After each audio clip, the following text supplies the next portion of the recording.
You know, walking here on Jaffa Street, looking at the light rail, knowing how much the country of Israel has developed in just the 30 so on years that Ari and I have been in Israel,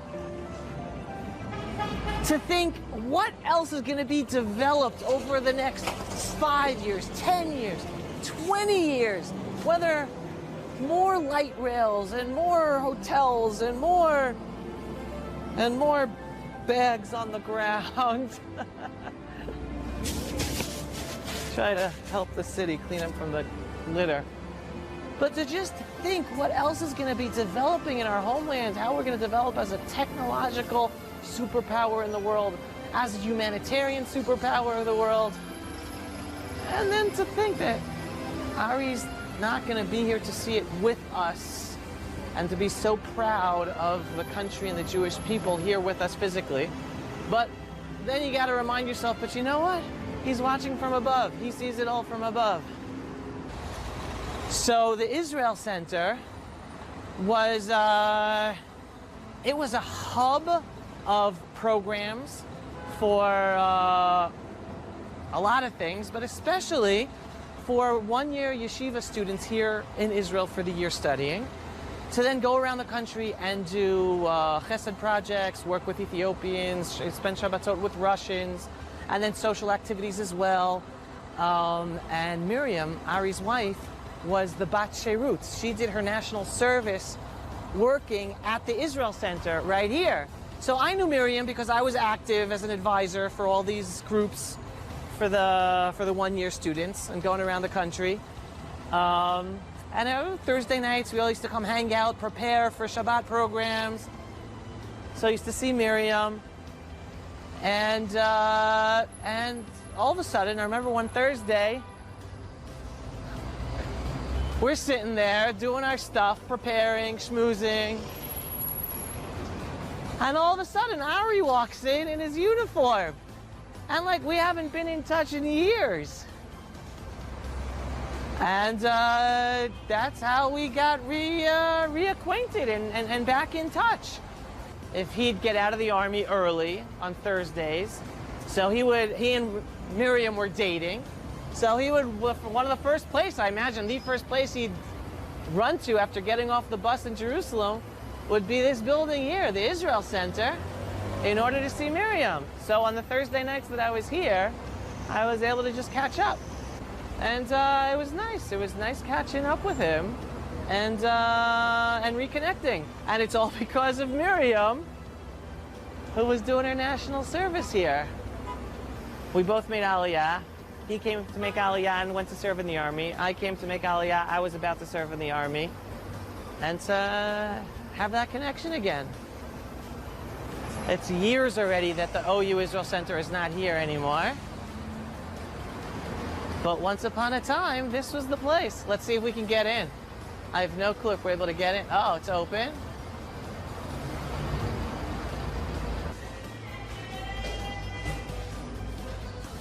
I hear weird noises. Definitely no signs. Shalom. שלום, מה שלומך? אנחנו רק עושים סרטון לזכר חבר שלנו שנהרג לפני שנה, ארי פולד. אז זה דירה עכשיו? זה דירה שלכם? וואי, פעם זה היה משרד ענק, נראה לי אפילו 2 קומות. איזה יופי. לא, אז לא צריך להיכנס, זה בסדר גמור, אבל יופי. אז רק שתדעו, כאילו לפני שנה החבר שלנו, ארי פולד, נהרג על ידי מחבלים. כן, אני מכירה אותו. אז... בגוש הציון. כן, מהגוש. נכון, נכון. אז זה היה מקום, כאילו, מהזיכרונות שלי, בערב. אז יש לכם את הזכות. כן. בדיוק. This used to be an office. This used to be the OU Israel Center. 2 floors, big office. Miriam used to work here for a national service.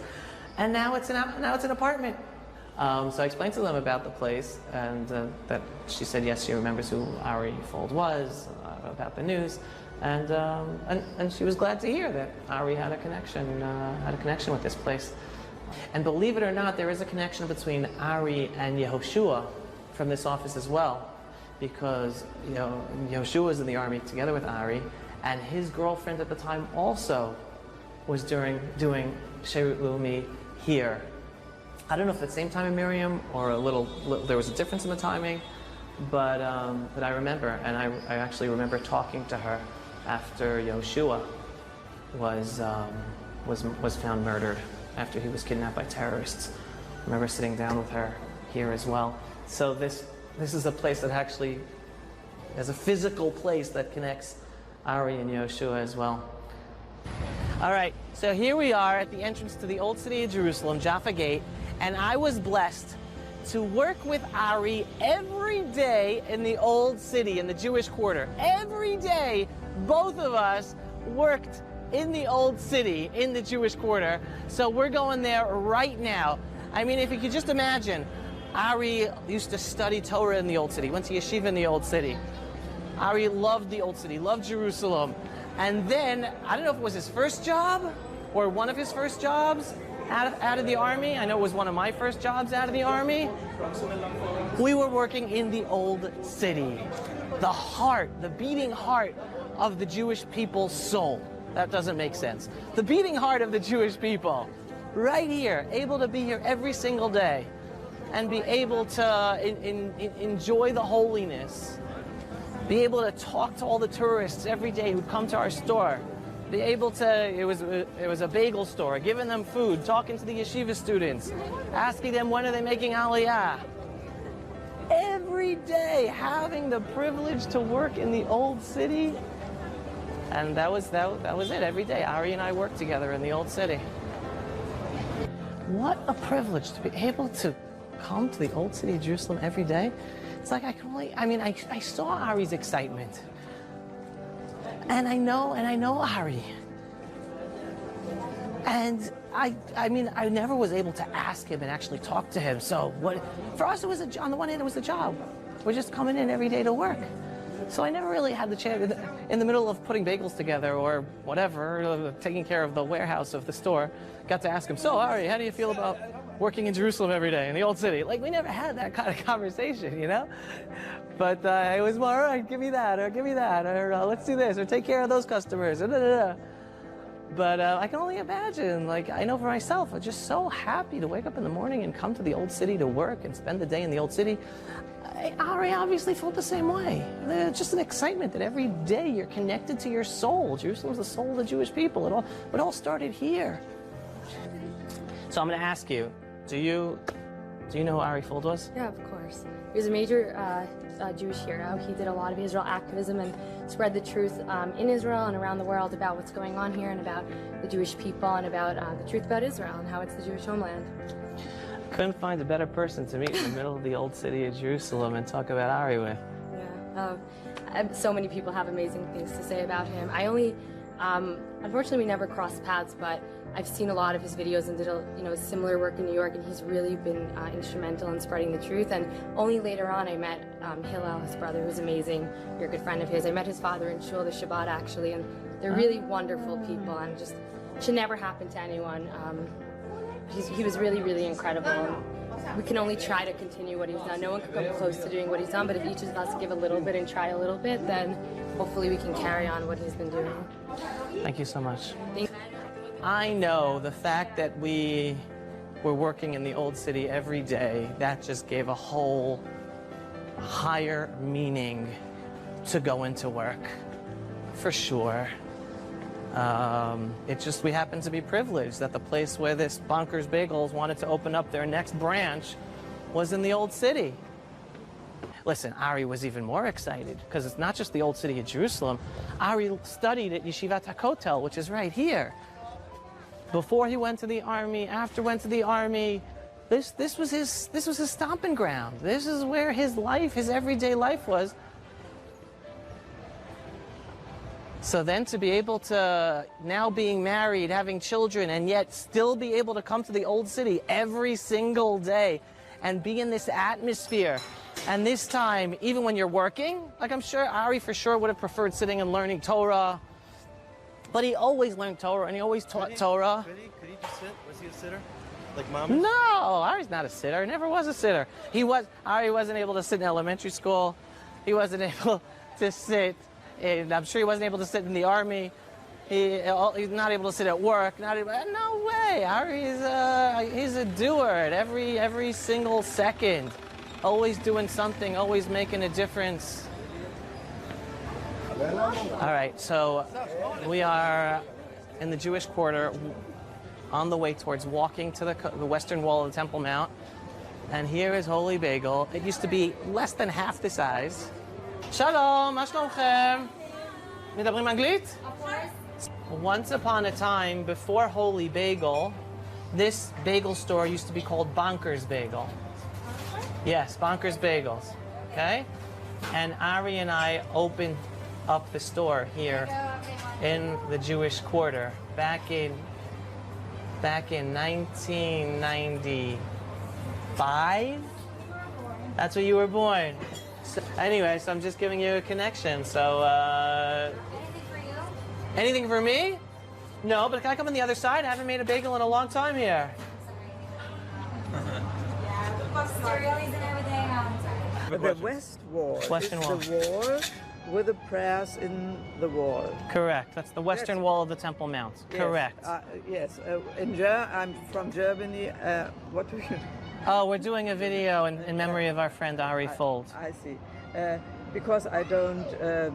in German it is called Klagemauer, wall of complaints. And therefore I was looking for that word. So let me... Western wall is right. So I'll tell you why it's called Wall of Complaints in German. Yes. Because it's also called the Wailing Wall. Wailing as in crying. Yes. Why? Because the Jewish people, we were forbidden to go up on the Temple Mount. Mm-hmm. The temple was destroyed. Yes. Jewish people were persecuted in exile for thousands of years. Yes. And Jews used to come here, the closest we could come to our holy place, and we used to cry out our tears and prayers. So it was called the Wailing Wall. So that's I see. exactly. I see. And can you tell me the quickest way to the Western Wall? Yes. Follow me. I see. That'll be quick. This is one of Ari's favorite places. He was here every Thursday night, almost every Thursday night. And those of you who followed his videos, you saw it. If you didn't go to his feed and go to those Thursday night videos. He used to just come to the Old City and meet people and talk to them and give them spontaneous tours of the Muslim quarter, which he would teach them is erroneously called the Muslim quarter because Jews used to live there also, and it wasn't just a Muslim area, it was a place where we all used to live. And he used to show them ancient sites in the Muslim quarter. He used to drive people in the middle of the night from the Old City, take them in his car to Hebron, and inspire them with the unbelievable history of the Jewish people in Hebron. And he developed so many close relationships with complete strangers just by inspiring them about their own Jewish identity and Jewish history. And it's all here.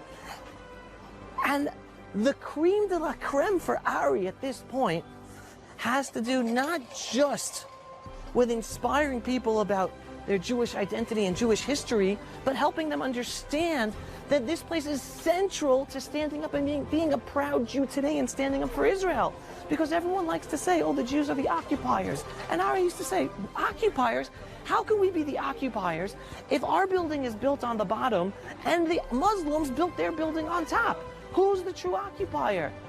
It's the ones who came afterwards and built on top are the true occupiers. And it was this visual that Ari used to use everywhere. If you followed him on Twitter, he used to post this picture maybe once a day. He created his own meme of a picture of the Western Wall and the Dome of the Rock on top.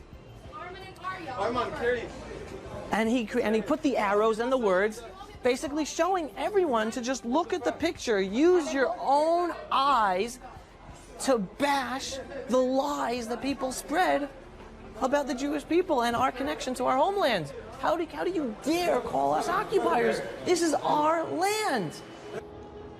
Every Thursday night, you would find Ari here. Like clockwork. And people miss those videos of him. They miss his Thursday night videos here in the Old City. starting out here at the western wall of the Temple Mount. So for me, it was important to add this segment of being here at this holy place, because this is, in a sense, where my life without Ari began. I don't know how many of you know that today I run Ari Fuld's page on Facebook to keep his memory and legacy alive for all of the followers who loved him and followed him, and keep them connected. And it's actually miraculous thinking about how I manage his page, because Facebook is extremely, extremely careful of security, and you're not allowed to have access to other pages. So how did I get access? Because Facebook was after Ari all the time and always closing down his page. At one point, he came to me and said, Avi, I want to put you on as an administrator of the page so that if I'm locked out, then you still have access. And it's because Facebook gave him so much trouble that I was able to have access and still have access today.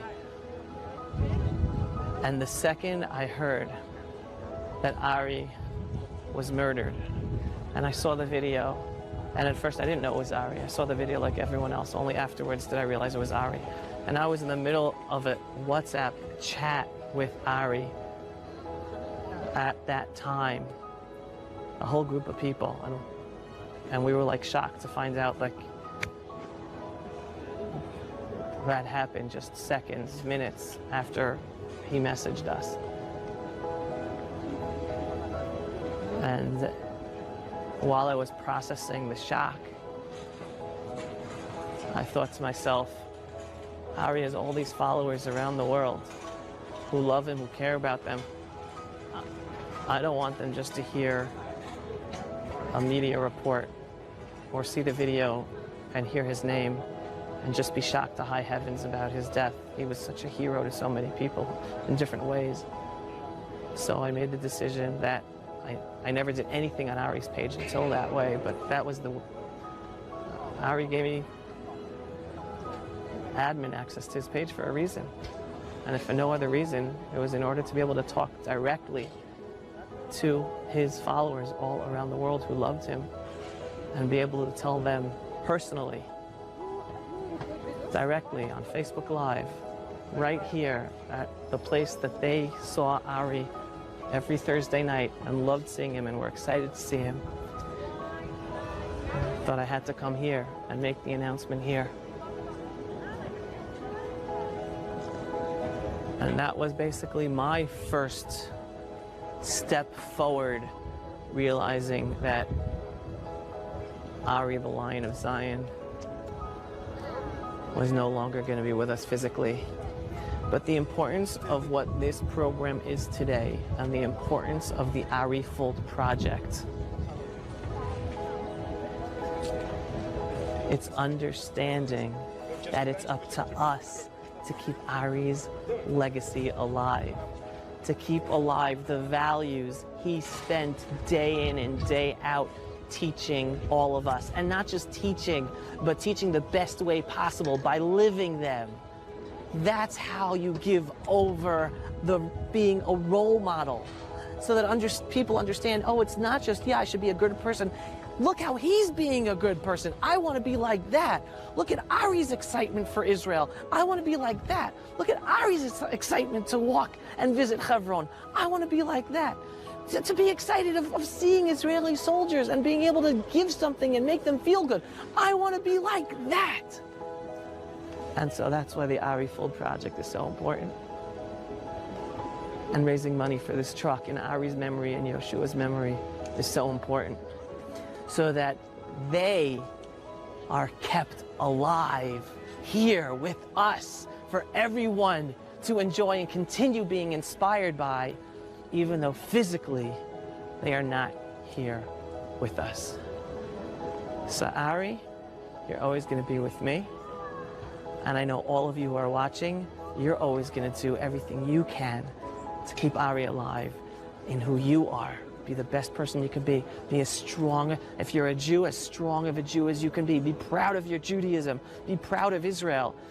And if you're not home in Israel yet, be like Ari and make that decision and come home. We're here for you to welcome you with open arms. The Jewish people are home, and Ari's watching up above and waiting for you to come. That's what he wants to see. With that, folks, I'm going to go give a kiss to the foot of the holiest place for the Jewish people, praying that one day the Temple Mount will be filled once again with a temple, and Ari and Yehoshua and all of our loved ones who are no longer with us, they'll be back with us again.